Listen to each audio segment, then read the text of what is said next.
Hi friends, ಎಲ್ರಿಗೂ ಹೊಸ ವಿಡಿಯೋಗೆ ಸ್ವಾಗತ. ಟಾಟಾ IPL 2026ಗೆ ಇನ್ನೇನು ಕೇವಲ 4 ದಿನಗಳು ಮಾತ್ರ ಬಾಕಿ ಉಳಿದಿವೆ. ಇದರ ನಡುವೆ ಎಲ್ಲ ತಂಡಗಳು ಕೂಡ ಒಂದು ಫುಲ್ ಪ್ರಾಕ್ಟೀಸ್ ಮ್ಯಾಚ್ ನಡೆಸ್ತಾ ಇದ್ದಾವೆ ಅಂತಲೇ ಹೇಳ್ಬೋದು. ಹಾಗೆ ಇದರ ನಡುವೆ ನಾವು ನೋಡೋದಾದರೆ ಸನ್ರೈಸರ್ಸ್ ಹೈದರಾಬಾದ್ ವರ್ಸಸ್ RCB ಈ ಮ್ಯಾಚಲ್ಲಿ ಯಾವ ತಂಡ ಸ್ಟ್ರಾಂಗ್, ಹಾಗೆ ಯಾವ ತಂಡದ ಒಂದು ಪ್ಲೇಯಿಂಗ್ 11 ಸ್ಟ್ರಾಂಗ್ ಆಗಿ ಬರುತ್ತೆ, ಯಾವ ತಂಡ ಗೆಲ್ಲೋ ಚಾನ್ಸ್ ಜಾಸ್ತಿ ಇರುತ್ತೆ, ಸುದ್ದಿಯ ಸಂಪೂರ್ಣ ಮಾಹಿತಿ ತಿಳ್ಕೊಂಡು ಬರೋಣ. ಅದಕ್ಕಿಂತ ಮುಂಚೆ ನೀವು ಕೂಡ ಒಬ್ಬ RCB ಅಭಿಮಾನಿಯಾಗಿದ್ದರೆ ಈಗಲೇ ನಮ್ಮ ಚಾನಲ್ನ ಸಬ್ಸ್ಕ್ರೈಬ್ ಮಾಡ್ಕೊಳ್ಳಿ. ಹಾಗೆ ಪಕ್ಕದಲ್ಲೇ ಇರೋ ಬೆಲ್ ಐಕನ್ ಮೇಲೆ ಆಲ್ ಅಂತ ಕ್ಲಿಕ್ ಮಾಡ್ಕೊಳ್ಳಿ. ನಾವು ಯಾವುದೇ ಹೊಸ ವಿಡಿಯೋ ಅಪ್ಲೋಡ್ ಮಾಡಿದರೂ ಮೊದಲು ನಿಮಗೆ ನೋಟಿಫಿಕೇಶನ್ ಬರುತ್ತೆ.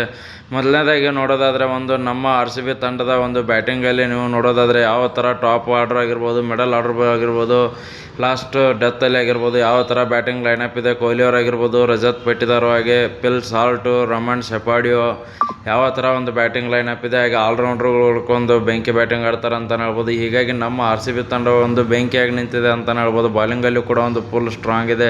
ಹೆಜಲ್ವುಡ್ ಅವರಿಲ್ಲ, ಬಟ್ ಆದರೂ ಕೂಡ ಒಂದು ನಮ್ಮ ಬಾಲಿಂಗ್ ಸ್ಟ್ರಾಂಗ್ ಇದೆ ಅಂತಲೇ ಹೇಳ್ಬೋದು. ನೆಕ್ಸ್ಟ್ ನೋಡೋದಾದರೆ ಸನ್ರೈಸರ್ಸ್ ಹೈದರಾಬಾದ್ ಕಡೆಯಿಂದ ನಮಗೆ ಏನು ಒಂದು ಅಡ್ವಾಂಟೇಜ್ ಅಂದರೆ, ಒಂದು ಹೈದರಾಬಾದ್ ಕಡೆ ಬೌಲರ್ಗಳು ಇಲ್ಲ, ಒಂದು ಏನಿದೆ ಒಂದು ಬ್ಯಾಟಿಂಗ್ ಲೈನಪ್ ಮಾತ್ರ ಇದೆ, ಬಾಲಿಂಗ್ ಲೈನಪ್ ಇಲ್ಲ ಅಂತಲೇ ಹೇಳ್ಬೋದು. ಯಾಕಂದರೆ ಆ ಥರ ಒಂದು ಬಾಲಿಂಗಲ್ಲಿ ಕೊಲಾಪ್ಸ್ ನೋಡ್ತಿದ್ದಾರೆ ಅವರು. ಇವಾಗಲೇ ಒಟ್ಟಿನಲ್ಲಿ ಅವ್ರು ಏನು ಮಾಡಿದ್ರು ಒಂದು ಬ್ಯಾಟಿಂಗಲ್ಲೇ ರನ್ಸ್ ಜಾಸ್ತಿ ಹೊಡೆಯೋಕ್ಕೆ ಟ್ರೈ ಮಾಡ್ತಿರ್ತಾರೆ. ಬಟ್ ಏನೇ ಅಂದರೂ ಕೂಡ ಈ ಮ್ಯಾಚ್ ಗೆಲ್ಲೋದು ನಮ್ಮ RCB ತಂಡ ಅಂತಲೇ ಹೇಳ್ಬೋದು. ಯಾಕಂದರೆ ನಮ್ಮ RCB ತಂಡದಲ್ಲಿ ಎಲ್ಲದಕ್ಕೂ ಒಂದು ರೆಡಿ ಇದೆ.